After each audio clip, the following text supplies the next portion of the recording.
ये है देविका।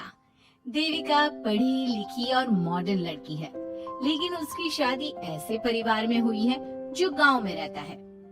भले ही ये 21वीं सदी है, लेकिन देविका के ससुराल वालों की सोच वो तो 18वीं सदी से आगे बढ़ी ही नहीं। आइए जानते हैं क्या होगा जब शहर की पढ़ी लिखी और मॉडर्न लड़की फंस जाएगी संकीर्ण मानसिकता वाले माहौल में। सागर, ये तुम्हारे गांव में सबने इतने लंबे लंबे घूंघट क्यों कर रखे हैं? और ये सब मुझे इतना घूर घूर कर क्यों देख रहे हैं? अरे यार, तुम भी घूंघट कर लो ना, इसीलिए तो देख रहे हैं सब तुम्हें। Come on, सागर, मैं घूंघट नहीं कर सकती। तुम्हें पता है ना मैं कौन हूँ। लेकिन देविका, मेरे पिताजी, चाचा जी, बड़े भैया और जीजा जी ने तुम्हें बिना घूंघट के देख लिया ना तो बहुत गुस्सा होंगे और न जाने कौन कौन से फरमान सुनाएंगे। खैर चलो, देखा जाएगा जो होगा। सागर देविका से कई बार कहता है कि वो घूंघट कर ले, लेकिन देविका सागर की नहीं सुनती और अपने ससुराल के दरवाजे पर पहुंच जाती है।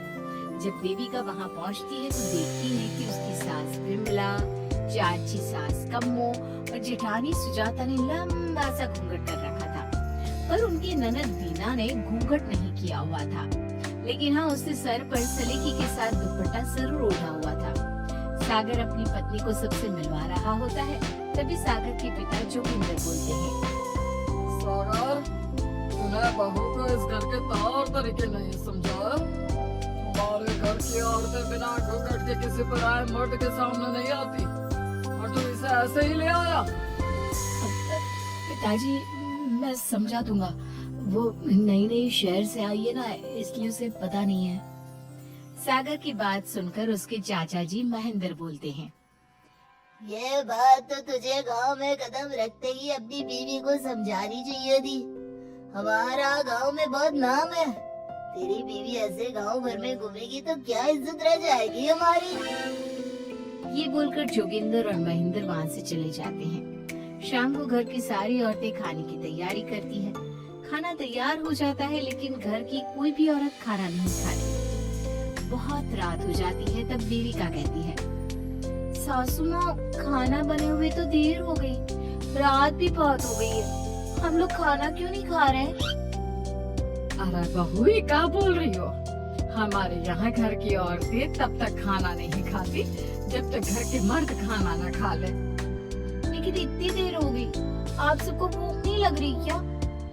तभी देविका की जेठानी सुजाता कहती है, लग तो रही है, लेकिन यहाँ की यही रीत है, ये निभानी तो पड़ेगी ना। भाभी जी, ये रीत नहीं है, औरतों को प्रताड़ित करने का एक तरीका है। अगर इस घर के आदमी पूरी रात नहीं आए तो पूरी रात खाना नहीं खाओगी क्या? देविका ये बोलकर सीधा सागर के पास जाती है। सागर उसे समझाता है, देविका, यहाँ ऐसा ही होता है, तुम थोड़ा सब्र कर लो, पिताजी और चाचा जी आते ही होंगे, फिर हम सब खाना खाएंगे। सागर देविका को समझा ही रहा था, तभी देविका की ननद बीना आकर कहती है, सागर, खाना खाने आ जाओ, पिताजी और चाचा जी आ गए हैं। चलो देविका, तुम्हारा इंतजार खत्म हुआ। सागर खाने के लिए बैठ जाता है। जब सब खाना खाने बैठते हैं तो देविका भी बैठ जाती है। सागर धीरे से उसे कहता है, अरे देविका, ये क्या कर रही हो? तुम इस तरह हमारे साथ खाना नहीं खा सकती।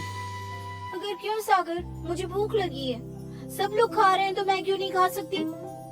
ये हमारे घर का नियम है, पहले घर के आदमी खाते हैं और बाद में औरतें। लेकिन सागर, हमारे घर में तो ऐसा कोई नियम नहीं है।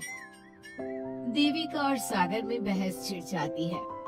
तब सागर का बड़ा भाई कहता है, सागर, तेरी बीवी को एक बार में समझ में नहीं आता क्या कि इस घर की औरतें मर्दों के खाना खाने के बाद ही खाना खा सकती है? भैया, मैं देविका को यही समझा रहा था। मुझे तो लग रहा है कि इसके दिमाग में कोई बात ही नहीं बैठती एक बार में। भैया, मेरे दिमाग में बात तब बैठेगी ना जब आपकी बात कोई ढंग की होगी।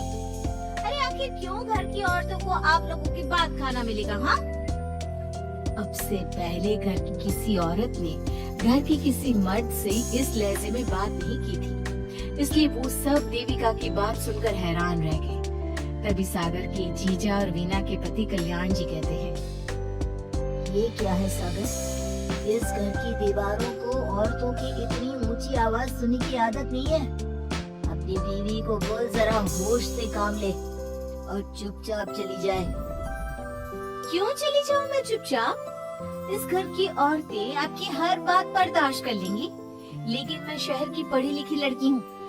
आपकी कोई भी फालतू के रीति रिवाज मैं नहीं बर्दाश्त करने वाली।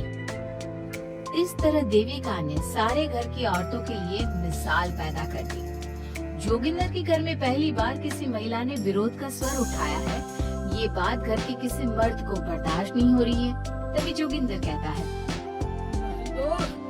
मोहन, इस बेशर्म लड़की को कमरे में बंद कर दो और आज इसे कोई खाना नहीं देगा। अगर किसी ने इसे खाना दिया तो मैं उसे जिंदा नहीं छोड़ूंगा। महेंद्र और मोहन उसे कमरे में बंद कर देते हैं और उसे खाना भी नहीं देते। रात के 3 बज जाते हैं। भूख की वजह से देविका को नींद भी नहीं आती। तभी उसे कुछ महसूस होता है। ऐसा लग रहा है कोई दरवाजा खोल रहा है, लेकिन इतनी रात को कौन हो सकता है? कहीं सागर तो नहीं? देविका उम्मीद भरी नजरों से दरवाजे की तरफ देखती है, लेकिन दरवाजा खोलने वाला सागर नहीं, बल्कि विमला और कम्मो है। माँ जी, चाची जी, आप दोनों। ये ले, हम तेरे लिए खाना लाए हैं, खा ले। और ये बात ना तो किसी को बताना मत कि हमने तुझे खाना दिया है, नहीं तो हमारे मर्द मार मार कर हमारा बुरा हाल कर देंगे। माँ जी, आप यहाँ इतना घुट घुट कर क्यों रहती हो? देविका, अब तू भी इस घर की बहू है, तू भी हमारी तरह रहना सीख ले। इस घर के कायदे कानून अपना ले। इस घर के मर्द तो कभी बदलने वाले हैं नहीं बहू, तो तू ही बदल ले अपने आप को। माँ जी, बदलाव अच्छे के लिए हो तो हमें बदलना चाहिए। बेकार और बेतुकी बातों का तो विरोध करना चाहिए। दोनों ने देविका को समझाने की कोशिश की, लेकिन देविका ने उल्टा उन्हें ही समझा दिया। इसी तरह एक दिन देविका किसी बात पर जोर जोर से हंस रही थी। तभी देविका की सास विमला ने उसे टोकते हुए कहा, अरे बहू, तू इतनी जोर जोर से क्यों हंस रही है? हमारे घर की औरत इतनी जोर जोर से नहीं हंसती। विमला अपनी बहू को समझा रही थी कि तभी महेंद्र बोलता है, अरे कम्मो, कौन है ये औरत जो बेशर्मों की तरह जोर जोर से हंस रही है? तभी कम्मो और देविका बाहर आ जाती है। जी जी, वो मैं हंस रही थी चाचा जी। अब आप लोग हंसने पर भी पाबंदी लगाओगी क्या? तुम जैसी बदतमीज लड़कियों से मैं बात नहीं करना चाहता, लेकिन कान खोलकर सुन लो। इस घर की औरतें इतना जोर जोर से नहीं हंसती। और हाँ, तुम्हें पहले ही बता चुके हैं कि इस घर की दीवारों को औरतों की तेज आवाज सुनने की आदत नहीं है। इस घर की दीवारों को आदमियों की ऊंची आवाज सुनने की आदत है, लेकिन औरतों की नहीं। चाचा जी, आपके घर की दीवारें तो बहुत दोगली है। हर पाबंदी औरतों के लिए क्यों चाचा जी? औरतें ये नहीं कर सकती, औरतें वो नहीं कर सकती। औरतें सांस ले सकती है या उस पर भी पाबंदी है? चुप हो जाना बहू, मत बोल और घूंघट कर ले। ये तेरे चाचा ससुर है, थोड़ा तो लिहाज कर। कम्मो के समझाने पर भी देविका चुप नहीं होती। वो महेंद्र से ऐसे ऐसे सवाल पूछती है जिनका जवाब उसके पास होता ही नहीं। महेंद्र गुस्से से सागर को आवाज देता है।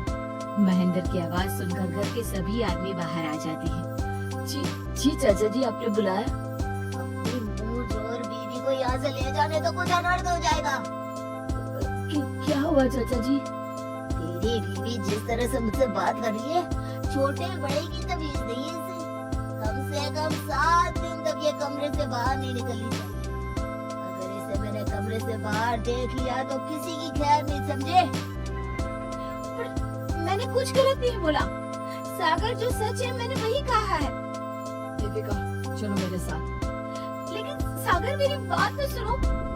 सागर देविका को वहाँ से ले जाता है। इसी तरह से कई दिन बीत गए। अब देविका अपने ससुराल में हर गलत बात का विरोध करने लगी, लेकिन जितना ज्यादा वो विरोध करती, उसके ससुराल वाले उस पर उतना ही ज्यादा अत्याचार करते।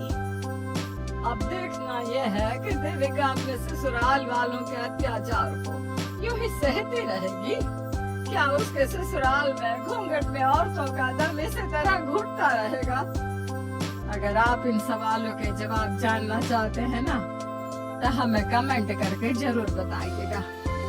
और हमारी स्टोरी को लाइक, शेयर और चैनल को सब्सक्राइब करना ना भूलें।